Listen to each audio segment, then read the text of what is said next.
नमस्कार, मी संचारी आकेरकर आणि आपण पाहताय टाइम महाराष्ट्र। दिल्लीनंतर आता देशाची आर्थिक राजधानी असलेल्या मुंबईतही बिहार भवन उभं राहणार आहे।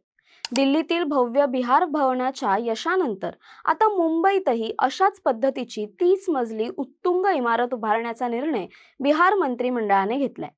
मुंबई पोर्ट ट्रस्टच्या एल्फिस्टन इस्टेट परिसरातील सुमारे 0.68 एकर भूखंडावर ही इमारत साकारली जाणार असून यासाठी 314.20 कोटी रुपयांच्या अवाढव्य निधीला प्रशासकीय मंजुरी देण्यात आली आहे। जमिनीपासून 69 मीटर उंचीच्या या अत्याधुनिक इमारतीत 178 आलिशान खोल्या, सरकारी बैठकांसाठी 72 जणांच्या क्षमतेचा हायटेक कॉन्फरन्स रूम आणि कॅफेटेरिया अशा जागतिक दर्जाच्या सुविधा असतील। इतकंच नाही तर मुंबईतील पार्किंगची भीषण समस्या लक्षात घेऊन येथे सेन्सरवर आधारित स्मार्ट ट्रिपल आणि डबल डेकर पार्किंगची व्यवस्था केली जाणार आहे, ज्यामध्ये एकाच वेळी 233 गाड्या उभ्या राहू शकतील। बिहार सरकारच्या बांधकाम विभागाचे सचिव कुमार रवी यांच्या मते हा प्रकल्प केवळ एक इमारत नसून बिहारच्या आधुनिक विकास दृष्टीचं आणि प्रगतीचं एक जिवंत प्रतीक ठरणार आहे। या प्रकल्पाचा सर्वात कौतुकास्पद आणि महत्त्वाचा पैलू म्हणजे येथे उपचारासाठी येणाऱ्या सर्वसामान्य नागरिकांची केली जाणारी सोय। दरवर्षी बिहारमधून हजारो रुग्ण कर्करोग आणि इतर गंभीर आजारांवरील उपचारांसाठी मुंबईतील टाटा मेमोरियल सारख्या रुग्णालयांमध्ये येतात। मात्र मुंबईतील निवासाचा खर्च परवडत नसल्याने या रुग्णांचे आणि त्यांच्या नातेवाईकांचे मोठे हाल होतात। ही अडचण दूर करण्यासाठी प्रस्तावित बिहार भवनमध्ये 240 बेडच्या क्षमतेचे विशेष डॉर्मेटरी उभारले जाणार आहेत।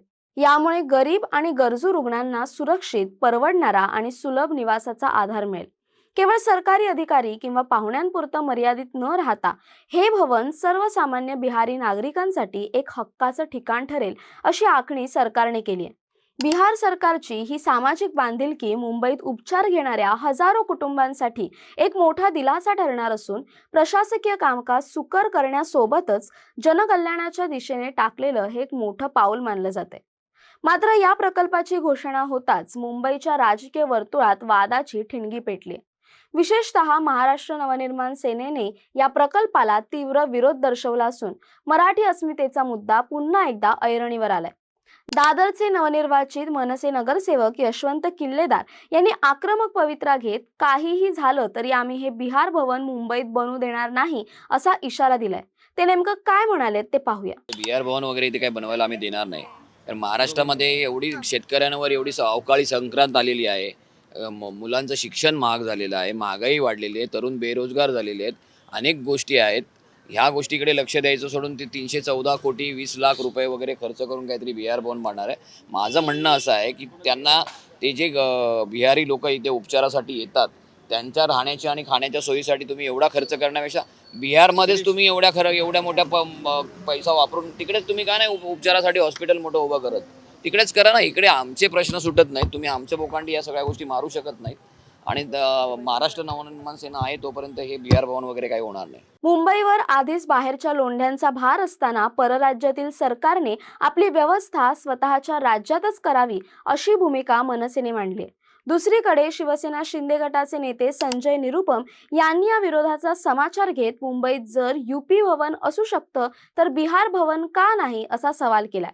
निरुपम यांच्या मते रुग्णसेवेसाठी उभारल्या जाणाऱ्या या वास्तूला विरोध करणं माणुसकीला धरून नाही आणि सर्व राज्यांच्या समन्वयातूनच देशाची प्रगती होत असते। अशा प्रकारे एका बाजूला विकासाचा आणि रुग्णसेवेचा दावा तर दुसरीकडे स्थानिक हक्क आणि राजकीय विरोध या कात्रीत आता बिहार भवनचा हा प्रकल्प अडकण्याची चिन्ह दिसतात।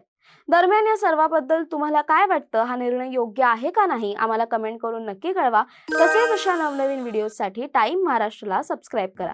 धन्यवाद।